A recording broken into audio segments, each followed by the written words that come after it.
वीर भगवान की जय, ओंकारेश्वर बावली भगवान की जय, कल्पवतेश भगवान की जय, गोदादा संघी निर्माणी माता कुंद कुंदाचार्य भगवान की जय, विशेषति के ब्रह्माचार्य चक्रवर्ती आचार्य श्री शांत सागर जी महाराज की जय, तत्री पट्टादी आचार्य श्रोमणी गुरुवंशी धर्म सागर जी महाराज की जय, हम शिक्षा ज्ञान श्रोमणी आचार्य श्री सागर जी महाराज जिनका नाम राज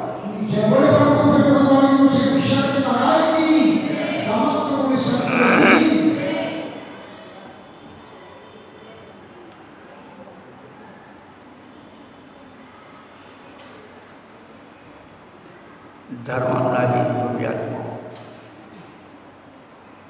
सर्वार्थ सिद्धि तत्वबोध वर्षायु।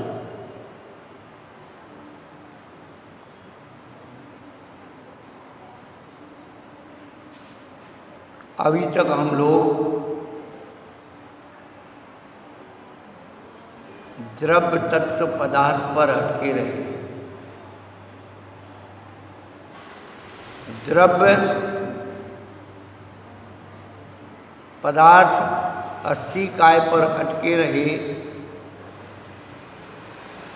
लेकिन उसके तत्व पर नहीं पहुंच पाए।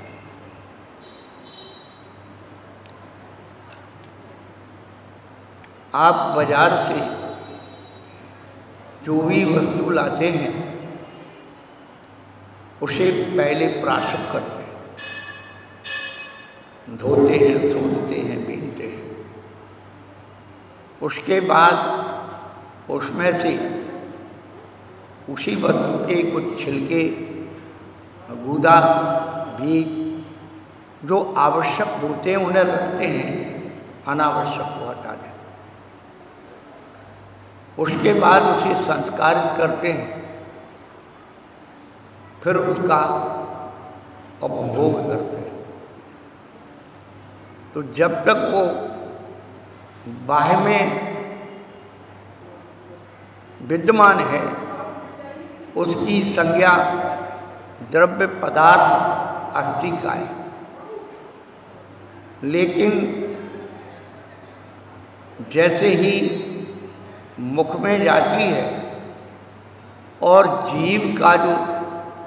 जीव में जो स्वाद आता है वह उस वस्तु का तत्व है।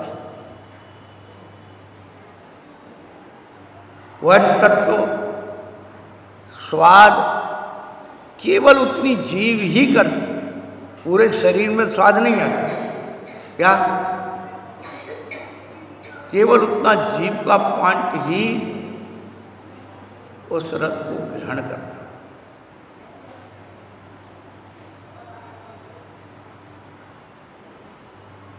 ठीक उसी प्रकार से जो पदार्थ के अंदर तत्व विद्यमान है उसकी जो अनुभूति है वो तत्व है। ठीक उसी प्रकार से जैसे हम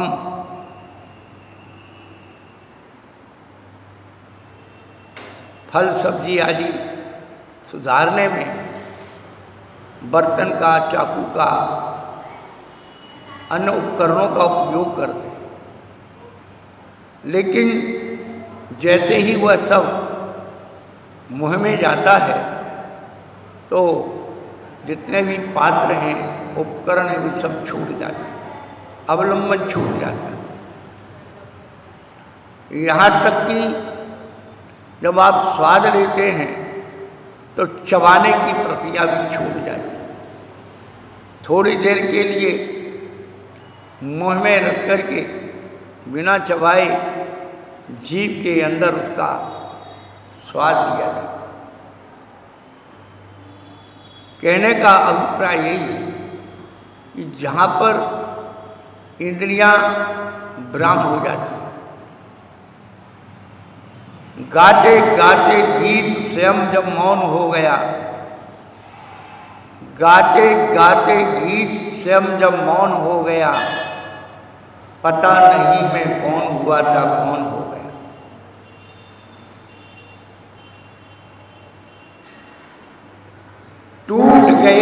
साज, टूट गए वो साज मधुर धुन छोड़कर, अब तो बस आवाज ही आवाज। जब आप सिनेमा घर से फिल्म देख करके बाहर निकलते तो थोड़ी देर तक आपके घर से आने तक आपके दिमाग में फिल्म के डायलॉग, फिल्म के गीत, फिल्म के एक्शन गूंजते रहते। ठीक उसी प्रकार से तत्व की अनुभूति हम लोग आज तक उस तत्व पर नहीं पहुंच पाए।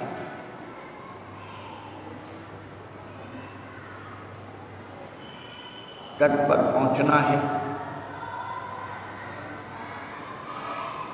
तो जो तत्व पर पहुंच गए उनके सानिध्य में आना होगा, उनके सानिध्य में रहना।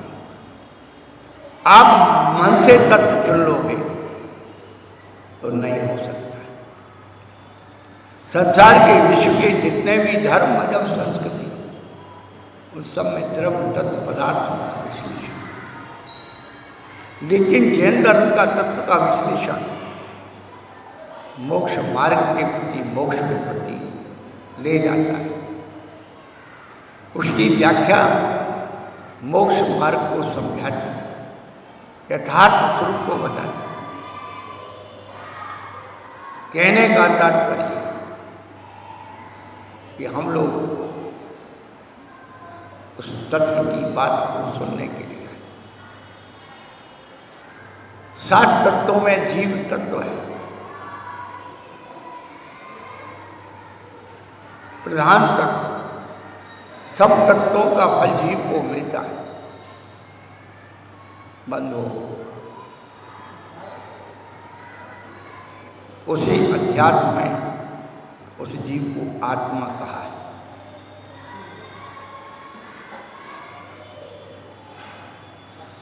वर्तमान में अध्यात्म का बोलबाला हो गया।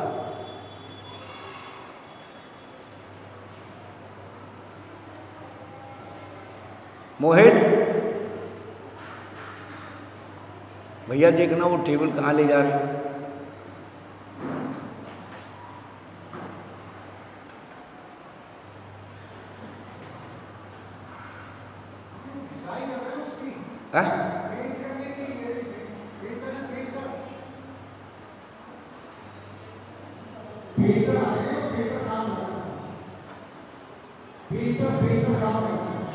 अच्छा,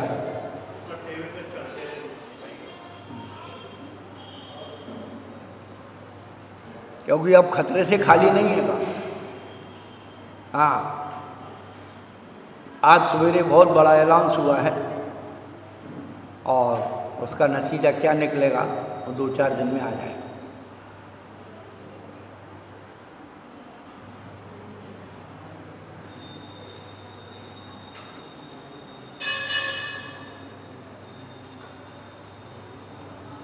जीव तत्व है, आत्म तत्व है। बंधु, तत्व का स्वरूप समझा जाता है। पदार्थ की, द्रव्य की, अस्थिकाय की व्याख्याएं होती हैं। अलग अलग प्रकार के दृष्टिकोण से व्याख्या करना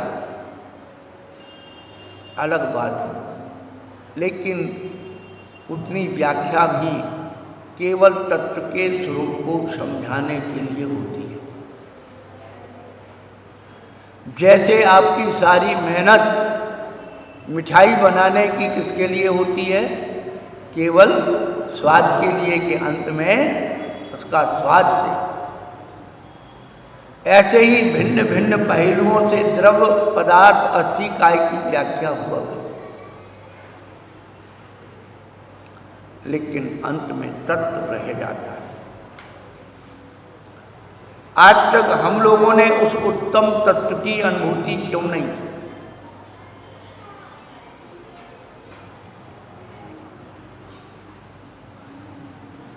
पूज्यपाद आचार्य भगवान कहते हैं यथा यथा न रोचन्ते विषयाः सुलभा तथा तथा समायाति संवित्तौ तत्त्वमुत्तमम्। यथा यथा समायाति संवित्तौ तत्त्वमुत्तमम् तथा तथा न रोचन्ते विषयाः सुलभा। जैसे जैसे इस जीव को संसार के सुलभ विषय भी रुचिकर नहीं होते हैं, वैसे वैसे इस जीव को उत्तम तत्व की अनुभूति। पूज्यपाद आचार्य ने विश्लेषण दिया, विषया सुलभ। दुर्लभ की तो बात छोड़ दीजिए, सुलभ विषय भी रुचिकर नहीं होते।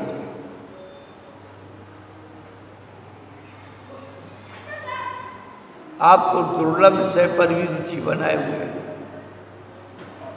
जो कभी संभव नहीं है उनमें भी यदि रुचि है तो समझ लेना कि जीवात्मा परम मिथ्या दृष्टि है। सम्यक दृष्टि और मिथ्या दृष्टि का नाप माप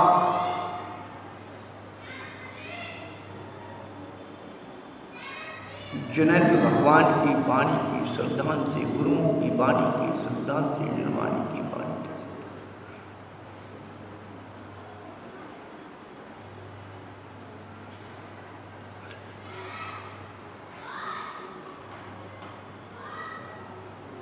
यथा यथा न रोचन्ते विषया सुलभ। सुलभ विषय भी रुचिकर नहीं हो, लेकिन हम लोग दुर्लभ विषयों की कांक्षाओं में जी रहे हैं।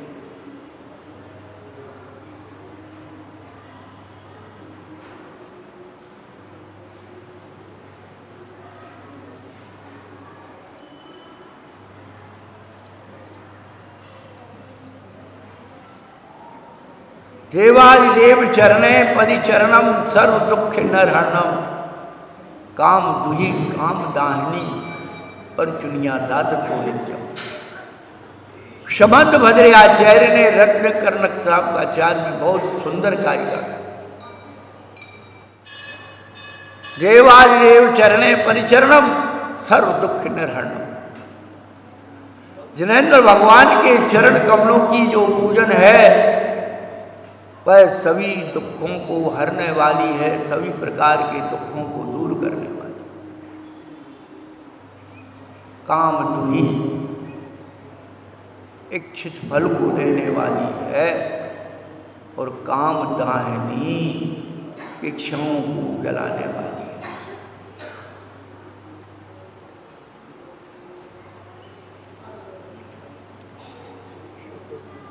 बंधु, जिनेन्द्र भगवान की पूजा का जो महत्व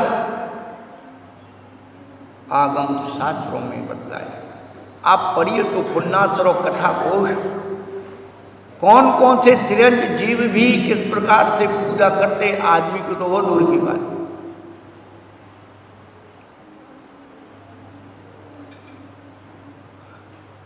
पुण्यश्लोक कथा कोश, कथा कोश।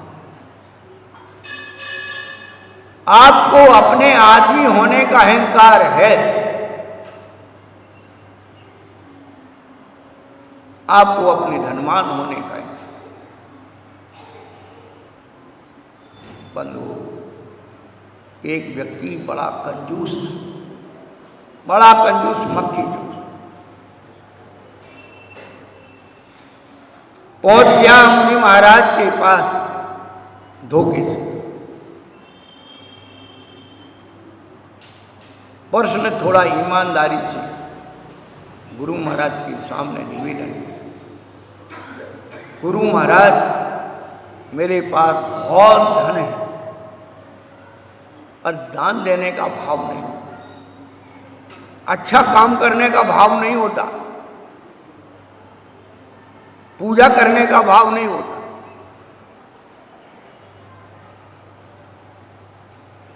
कोई ऐसी विधि बता दो कि धन भी खर्च ना हो और धर्म भी हो जाए। ये गुरुओं के चक्कर में जो आता है और कहीं ना कहीं फंस जाता है। एक दिन हमने बताया था, एक सेठ जी बहुत कंजूस थे, दुकान पे ही लगे रहते, पैसा कमाते ही लगे रहते। कोई महाराज आओ, कोई कुछ हो, मंदिर धर्मशाला में कोई भी कार्यक्रम हो, मंदिर में कोई लेना देना नहीं, सेठानी बड़ी धर्मानी। एक महाराज आए तरुण सागर जी जैसे, सभा चतुर महाराज, बढ़िया लक्ष्यदार प्रवचन। हम बताते अच्छे आते नहीं, इसलिए सभा में ज़्यादा लोग नहीं आते, कोई बात नहीं। अपन तो महावीर भगवान के अमित गति अजिंजय नाम के मुनिराज थे, जिस सभा में वक्ता दो थे और श्रोता एक था। हमारा तो सौभाग्य है, कम से कम 25-30 लोग बैठ रहे हैं सुनने। ये मत सोचो कि सभा खाली है, उनके भाग्य में अच्छी चीज नहीं है, हमेशा ये सोचना। हमेशा एक ही बात सबको कहते, आए अच्छे, नहीं आए और अच्छे, नहीं आएंगे और अच्छे। जिनके भाग्य में अच्छी चीज नहीं है, उल्टी उल्टी चलती उनकी किस्मत। पाप कर्म का उदय का मतलब है जो हमें अच्छी जगह से उठा के ले जाता है।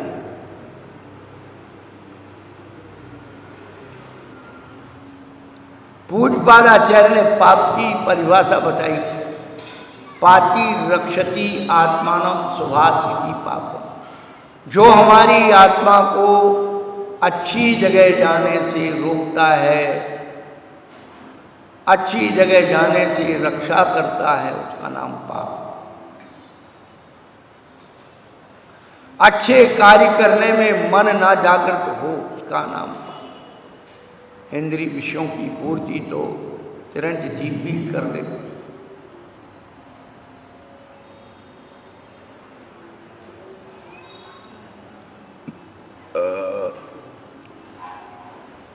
सेठानी जी ने सेठ जी को कहा, सेठ जी एक महाराज आए, बहुत बढ़िया प्रवचन देते हैं, एक बार सुन के तो आ जाओ। बोले नहीं, हम नहीं दे।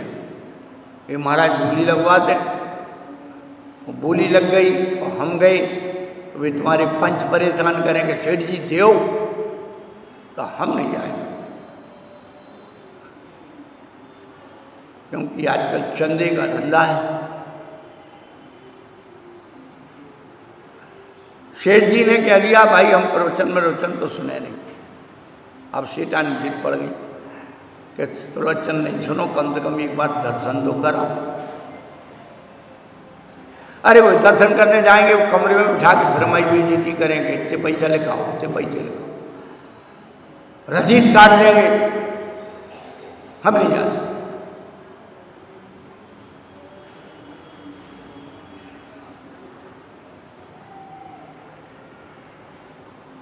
सेठानी ने कहा, 3-4 दिन 6 दिन आई थी सेठानी, देखा महाराज बहुत सीधे साधे हैं, गुस्सा मुस्सा बिल्कुल नहीं करते, कोई चंदे बंदे की बात नहीं करते।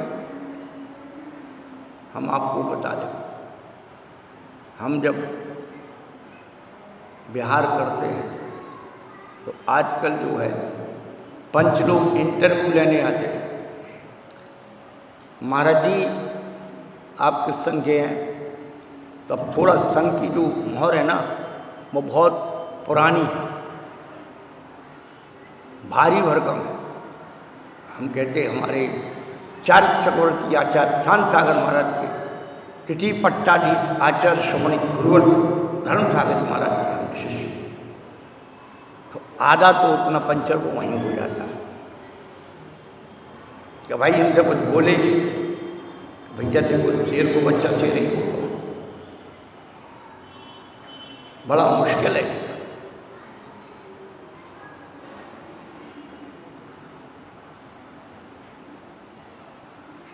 जैसी संगति होती है वैसी रंगती होती है। अभी एक जगह हम देख रहे थे, एक हिरणी 2 शेर के साथ रहती, एक हिरणी 2 शेर के साथ रहती। जंगली जानवर बड़े आश्चर्य में कि हिरणी का और सिंह का जोड़ा कैसे, तो विरोधी बात। एक दिन किसी ने उन सिंहों से पूछा, तो थोड़े बड़े हो गए थे, बोले ये बताओ तुम सिंह हो, ये हिरणी, तुम्हारा साथ कैसे है? उन सिंह के बच्चों ने कहा, जन्म देते ही मेरी मां मर गई, जन्म देते ही मेरी मां मर गई थी, इस हिरणी ने अपना दूध पिला पिला करके हमको पाला।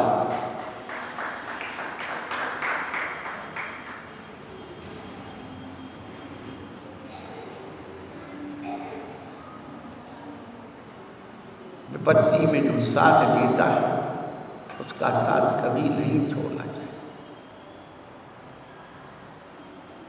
इतने में एक पक्षी ने देखा कि शेर के साथ हिरणी घूमती है, मैं भी ऐसा कुछ काम करूं कि जिससे मेरी भी प्रसिद्धि हो, मेरा भी नाम हो। एक दिन एक वृक्ष के पास एक सर्प की, कोरा सर्प के शरीर में कांटे चुभे हुए थे। उस पक्षी ने उस सर्प के कांटों को निकाल दिया। जैसे ही सर्प के कांटों को निकाला, कांटे निकलने के बाद उस सर्प ने उस पक्षी को गप्प कर दिया। इसीलिए नीतिकारों ने कहा होत पै पान कराई विष नहीं तजत भुजंग, खर को कहा अर्घ्य लेपन मरकट भूषण अंग।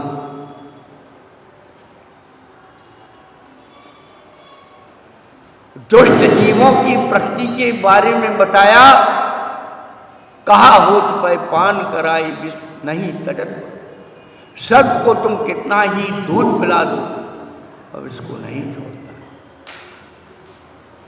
खर को कहा अर्घ्य लेपन, जानते हो खर क्या कहता है? गधा। उसको आप अर्घ्य लेपन, चंदन का बढ़िया लेप बना करके उसे लेप दो तो वो क्या करेगा? मिट्टी में ही लौटेगा, उसके शरीर से बदबू ही आएगी। मरकट भूषण अंग, मरकट किसे कहते हैं? कौन बता रहा? मरकट हो गया काम। मरकट माने बंदर। बंदर को आप कितना ही अच्छे आभूषणों से सजा दो, वो उनको तोड़ करके ही फेंके। ये दुष्ट जीवों की प्रवृत्ति।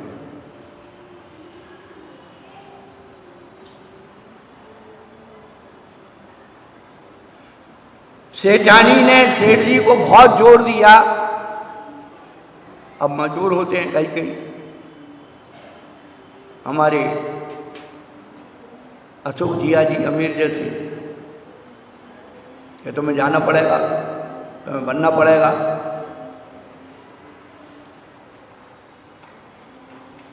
बोले मैं नहीं जाता, कोई चंदा की बात करेंगे, ये करेंगे। बोले कि हम बिल्कुल तुमसे कोई बात ही नहीं करेंगे, त्याग की बात ही नहीं करेंगे, तुम एक बार दर्शन तो करा। तो बोले महाराज क्या बजे मिलेंगे अकेले में? तो बोले कि वो 1:30 बजे मिल जाए। उन्होंने कहा ठीक है हम चले जाएंगे। अब सेठ जी ने दोपहर का भोजन किया और टहलते टहलते बोले, जाकर के नमस्कार किया। अब हुआ क्या? महाराज जी ने खैर खबर पूछी, क्या करते हो, क्या होता है? थोड़ा बहुत भूमिका बनाना पड़ती है ना। तो हम वो बात बता रहे थे कि इंटरव्यू होता है, हम जहाँ जाते हैं आपके गुरु का क्या नाम है,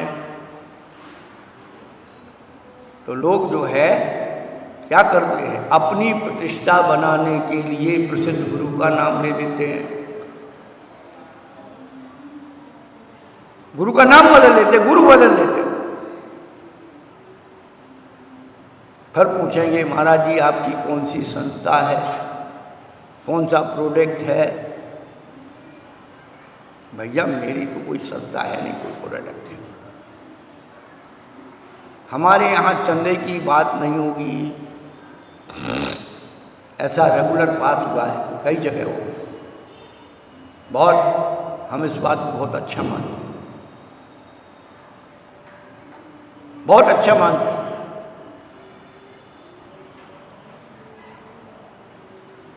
फिर हुआ क्या, तो महाराज ठीक है आप,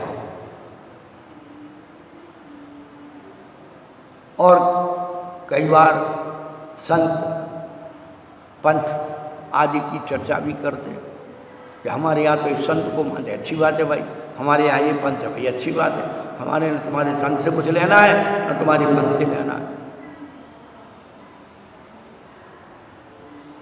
पर हुआ ये, अब सेठ जी को महाराज ने चाल लगे तो कहने लगे भाई देखो इतनी मेहनत की हमने, कुछ तो त्याग करके जाऊं। अब सेठ जी चक्कर में कि देखो हमने पहले ही कही थी कि वो त्याग की बात करेंगे, अब जी फिर त्याग की बात करने लगे।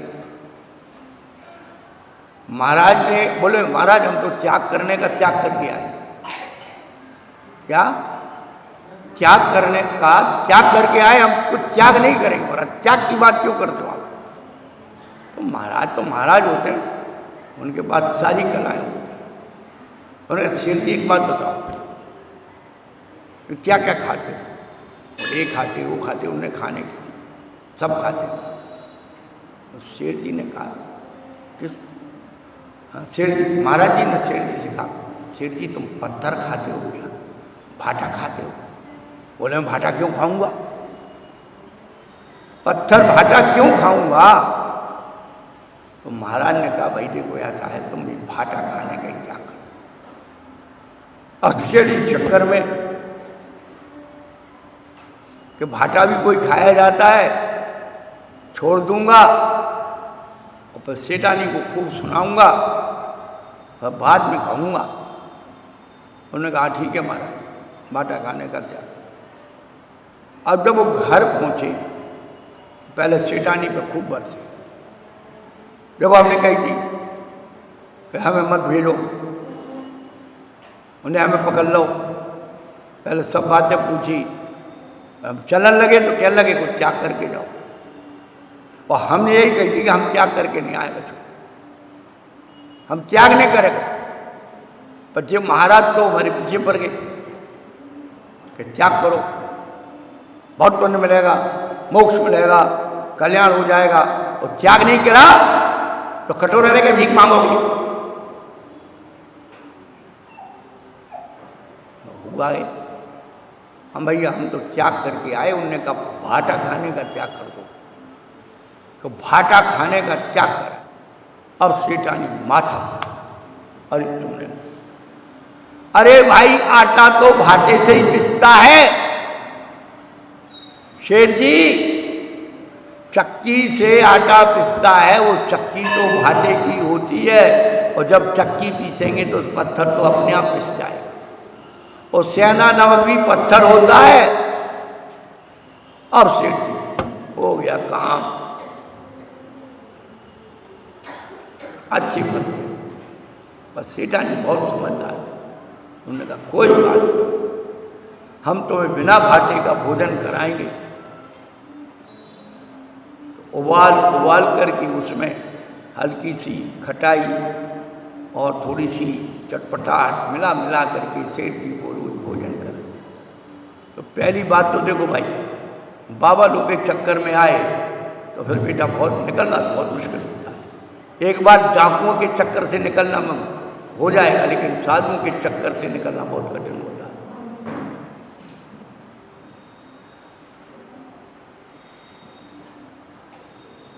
और वो जो श्रावक कह रहा था महाराज हम दान नहीं देते, दान देने का सब कुछ है पर दान देने का भाव नहीं होता। महाराज ने कहा कि भाई देखो, एक विधि हम तुम्हें बता देते हैं, बिना पैसों का धर्म हो जाए। अब कंजूस आदमी तो यही चाहता है। महाराज जी ने कहा एक काम करो, तुम सवेरे जल्दी उठो और आंख बंद करके बैठो, और आंख बंद करके बैठ करके चिंतन करो कि हमने सारे अपने भंडार के सोने से एक बहुत बढ़िया सोने का मंदिर बनवाया। ऐसा कुछ लग रहा है क्या? चिंतन करने में कुछ लग रहा है? कुछ नहीं लग रहा।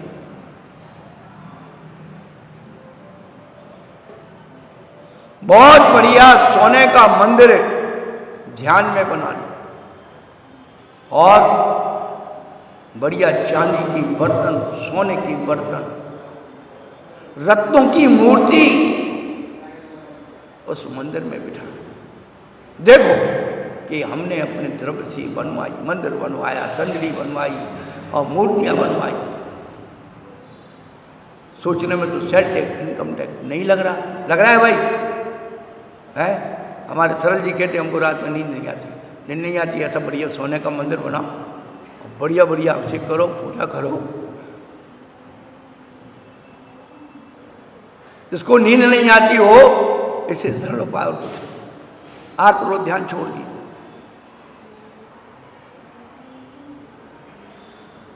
अब मंदिर बन गया, मूर्ति आ गई, अब बढ़िया बढ़िया बड़े बड़े रथ, पांडुशिला बनाइए, अपने आप को इंद्र बनाइए, बढ़िया इंद्र की वेशभूषा। बोले कि तुमने पंचकर्णक देखे, इंद्र कैसे हार मुकुट माला बाजूबंद पहन के, ऐसे तुम पहनना है। इसमें कोई पैसा खर्च नहीं। और फिर बढ़िया बढ़िया कलशों से अभिषेक करना,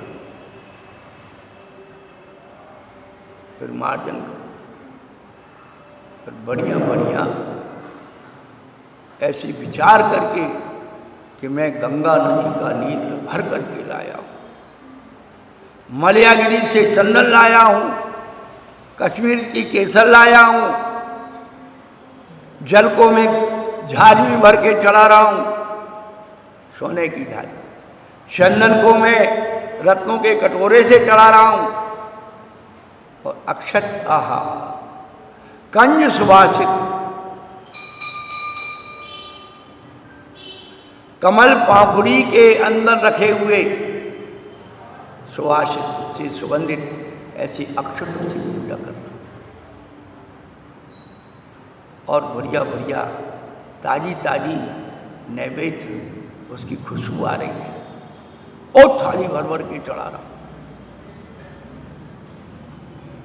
रत्नों के दीपक, घी के दीपक, कपूर के दीपक, अनेक प्रकार के दीपक जल रहे हैं, और मैं उनसे भगवान की आराधना, ऐसी धूप खे रहा हूं, शायद फूल छूट गए। हाँ, नैवेद्य, दीप, अक्षत के बाद पुष्प हम भूल जाते भाई। देखो अच्छी चीज भूल जाते हैं।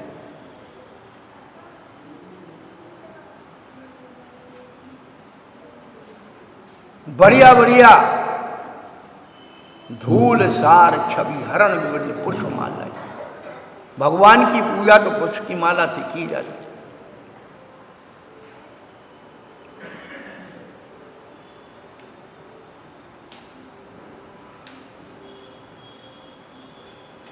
मंदार कुंद कमलादि वनस्पति नाम, सिद्ध भगवान की पूजन में दिया है मंदार कुंद कमलादि वनस्पति नाम। बंदेर यजय सुरवरी वर्षित चक्रम। इतने महान महान आचार्यों की वाणी को हम नकार करके इन विषय कथाई पंडित विद्वानों की वाणी को हम मान रहे, और हम ख्याति लाभ पूजा के लिए, अपने भक्त बनाने के लिए उसकी हाँ में हाँ मिला करके अपने धर्म को विकृत कर रहे हैं। किसके लिए? 2 रोटी के लिए, और कुछ नहीं। और तुम कितने भी उनकी हाँ में हाँ मिला दो, वो 2 रोटी भी नहीं देंगे, अपना काम करा लेंगे।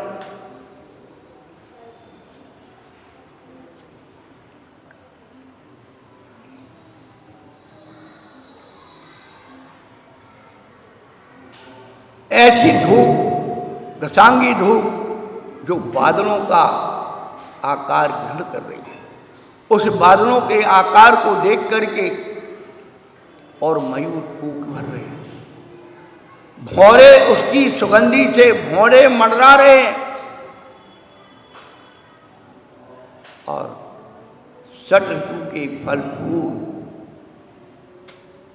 लोचन सुरसना घ्राण उत्साह के करतार, मुँह पे न उपमा जाए वर्ण सकल फल बरसाए। ऐसे सभी ऋतुओं के फल फूल जे प्रधान फल फल विषय, पंच करण रसलीन और जात पूजो परम पद देव शादी।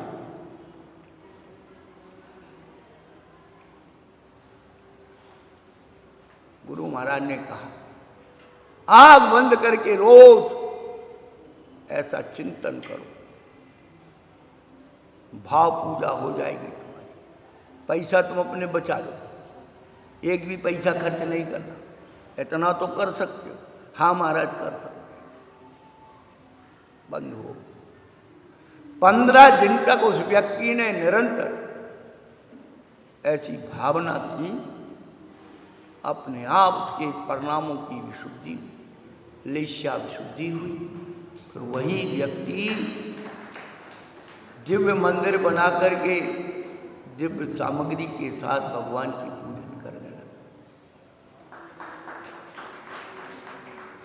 ये घटना हमारे साथ भी हुई थी सन 89 में।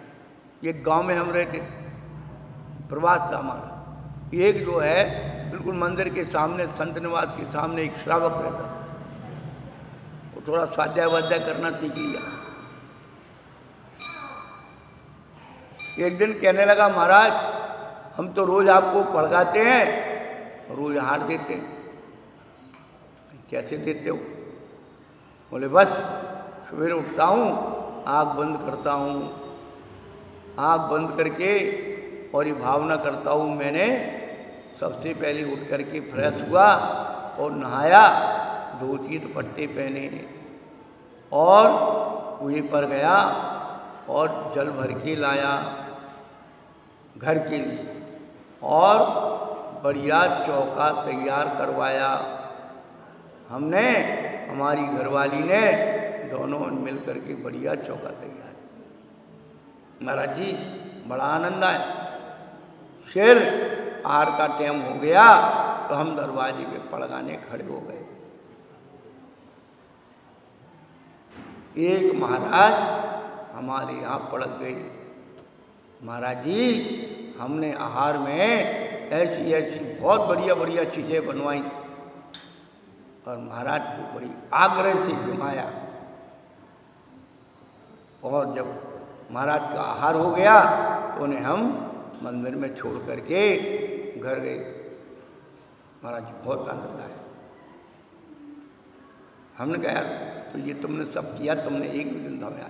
बोले ऐसे थोड़ी, हम अपने भाव से आहार देते, भाव से। हमने कहा तुम बेटा भाव से आहार देते। हमने उसकी घरवाली से कहा कि अब जो सवेरे भोजन करने बैठे सारी थाली बिल्कुल कटोरियाँ रख के खाली रख देना, और कहना ये मिठाई है, ये सब्जी है, ये फलानी चीज़ है, ये रोटी है, सब सामान रख देना। फिर वो जो कहेगा कि ये क्या कर रही हो, क्या कर रही हो, क्या कर रही हो, तो तुम कहना कि हम भाव भोजन करा रहे हैं तुम्हें। जब तुम महाराज को भाव आहार दे करके और सोचते हमने बहुत पुण्य कर लिया, तो तुम भी तो भाव आहार करो। और एक और सच्ची घटना बता दी। ये लगभग 25 साल पुरानी घटना हो, 25-30 के बीच की, बिल्कुल सच्ची घटना। एक अहिंसक महाराज पहुंच गए, अहिंसा का उपदेश देने वाली। इसमें हिंसा होती है, अभिषेक में हिंसा होती है, फल फूल चढ़ाने में हिंसा होती है, फलाने में हिंसा होती है। शुरू में तो श्रावकों ने अच्छे से आहार दिया, जब वो अपने रंग पे आ गए तो एक दिन श्राविकाओं ने निश्चय कर लिया, चौका लगाया, पड़गाया, जो विधि थी नौदा भक्ति की। जब थाली लाए तो दाल, चावल, सब्जी सब चीज रखी हुई थी, लेकिन वो क्या पकी हुई नहीं थी। सब सूखे चावल, सूखी दाल, सूखी सब्जी, सूखे मेवे। अब महाराज क्यों? महाराज जी बनाने में बहुत हिंसा होती है।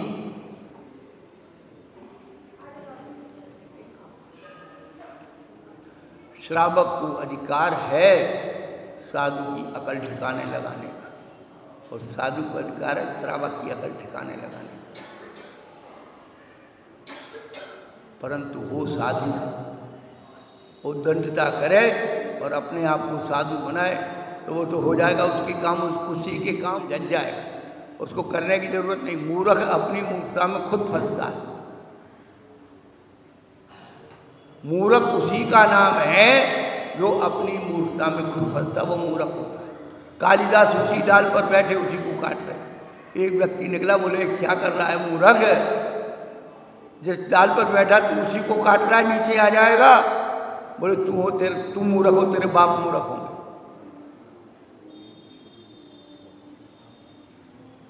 मालूम है जब गुस्सा आती तो कैसा होता। रामचंद्र जी और लक्ष्मण जी का संवाद पढ़ लेना।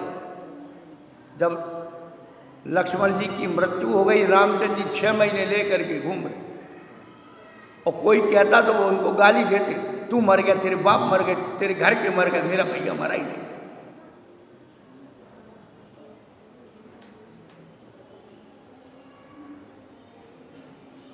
उल्टी बुद्धि चली।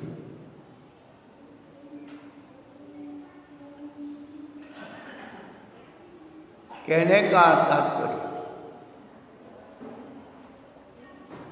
कि जब तक हमारी मिथ्या बुद्धि रहेगी, अच्छी बात बुद्धि ही लगेगी। आत्महित की बात हमेशा मिथ्या दृष्टि की पहचान, कल्याण के मार्ग से दूर भागता है।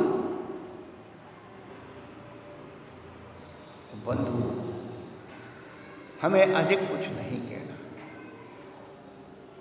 यदि आपके भाव भी हैं, भाव से भी तो कुछ करो।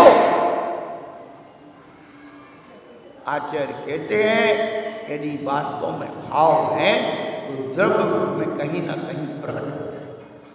यदि आपने खेती में बीज डाला है तो कहीं ना कहीं वो अंकुरित हुआ है।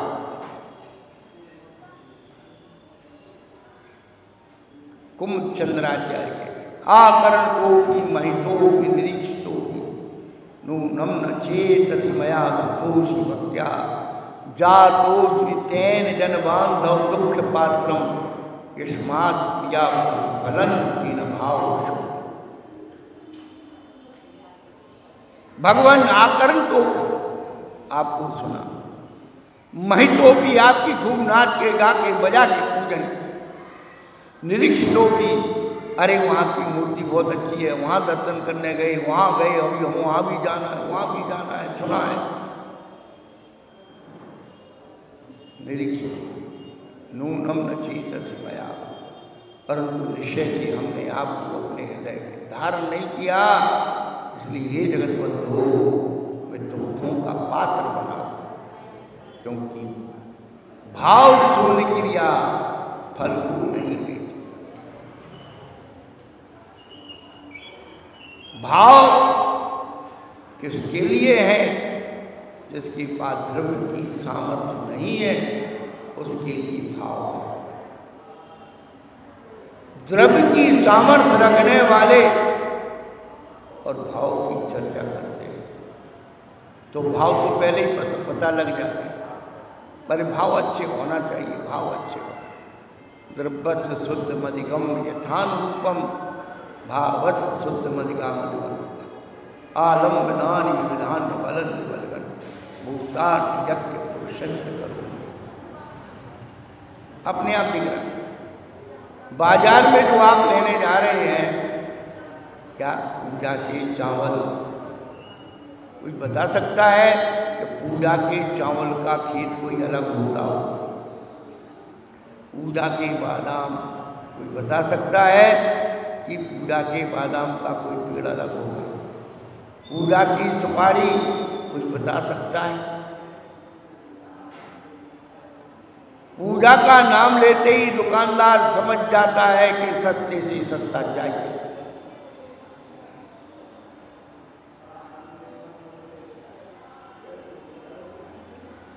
तेरे कितने ऊंचे भाव,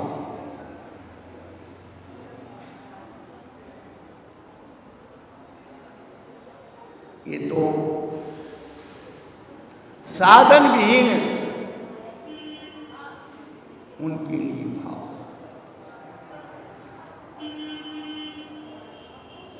जिस दिन आप अपने इष्ट के लिए उत्तम से उत्तम वस्तु का दान देना सकते, जैसे आपके इष्ट महाराज हैं, कोई इष्ट महाराज अच्छे लगने वाले आपके गुरु, वो चौका लग रहा है, तो आपकी कोशिश रहती है अनेक प्रकार की मिठाई बनाए, नमकीन बनाए और फल और सब्जी इकट्ठा करें।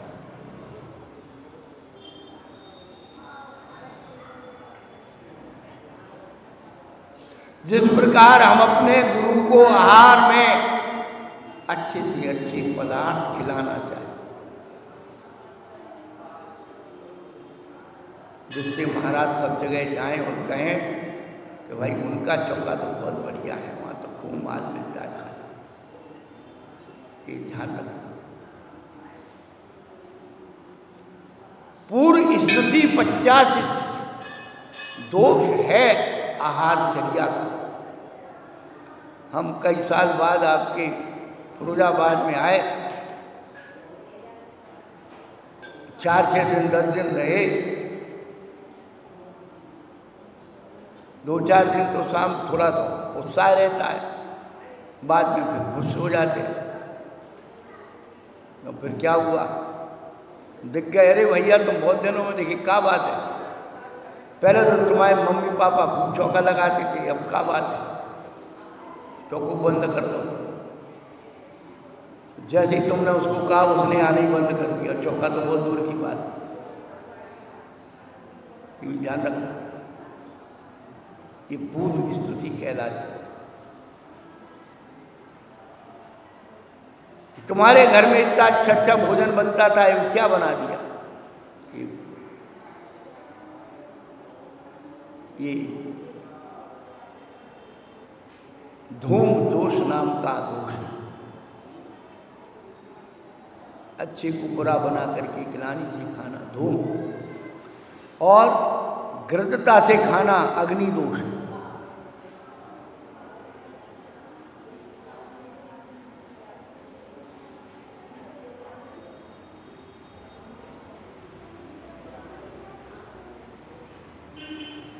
और पश्चात वाह भाई वाह, आज तो मजा आ गया, जितना अच्छा आहार तुम्हारे घर बना है आज तक मैंने ऐसा खाया ही नहीं। ये पश्चात स्थिति कहलाती है।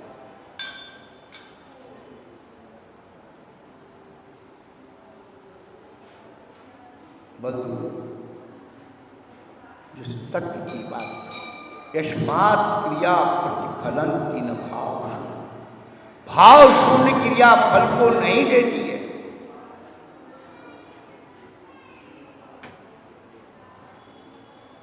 उस भाव का नाम ही तत्व है। तस्य भावा तत्वम। बंधु, तत्वबोध का जागरण हो। प्रारंभ में हम वैसे मानस को बनाएं, उस द्रव्य की सामर्थ्य को पहचाने। सोना तो पहले भी था, आज भी आगे भी रहेगा, लेकिन अब सोने के भाव बढ़ गई, चांदी की भाव बढ़ गई, तो तुम्हारे भी भाव बढ़ गए।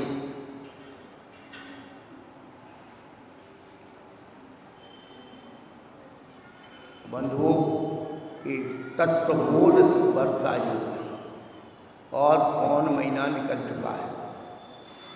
अब केवल 8 दिन शेष हैं।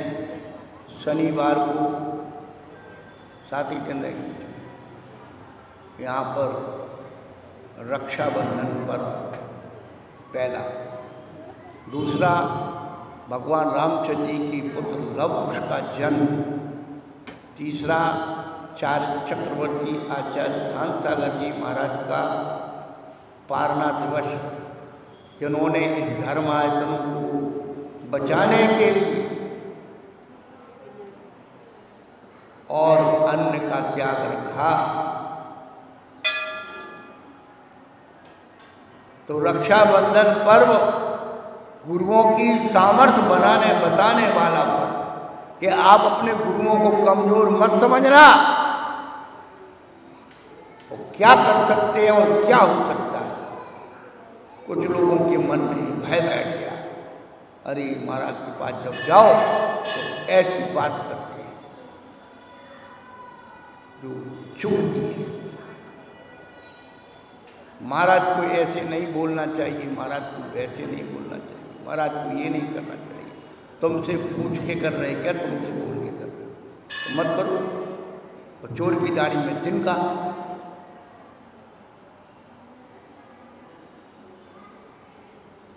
बंधुओं की तत्वबोध अपने जीवन में हर पदार्थ का, द्रव्य का, अस्थि काय का बोध हो।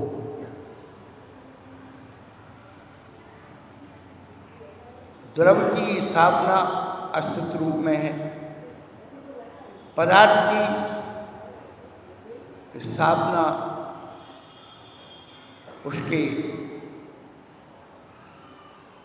द्रव्य को, गुण को, पर्याय को समेटा हुआ पदार्थ है, और अस्थि काय उसके जो द्रव्य पदार्थों के जो आकार प्रकार है वो अस्थि काय।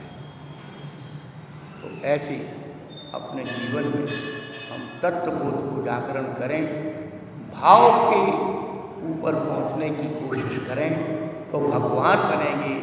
बिना भाव के भगवान बनना क्रिया शून्यता।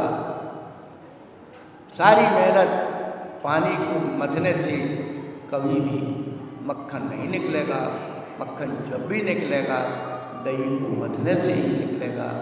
यही तत्वबोध का जागरण अपने अंदर हो कि हमारी जो क्रिया है उससे कुछ सार निकल रहा है तो हमारे जीवन में सार्थकता है, अन्यथा सब अनर्थ दंड है। जो जो क्रिया पुरुषार्थ के अंदर आती है वह सब सिद्धि फल को देती है, और पुरुषार्थ की मर्यादा से बाहर हो जाती है तो वह अनर्थ दंड कहलाती है। पुरुषार्थ में कमी रह जाती है तो वह प्रमाद में चला जाता है, अतिरिक्त में चला जाता है, अनर्थ दंड हो जाता है। कहने का मतलब यही है, कमी रह गई तो क्या है, प्रमाद, और अमर्यादित हो गया तो अनर्थ दंड। ये दो बातें ध्यान में रखना। चलो कल्प वृक्ष के समान शीतल प्रदाता श्री शीतलनाथ भगवान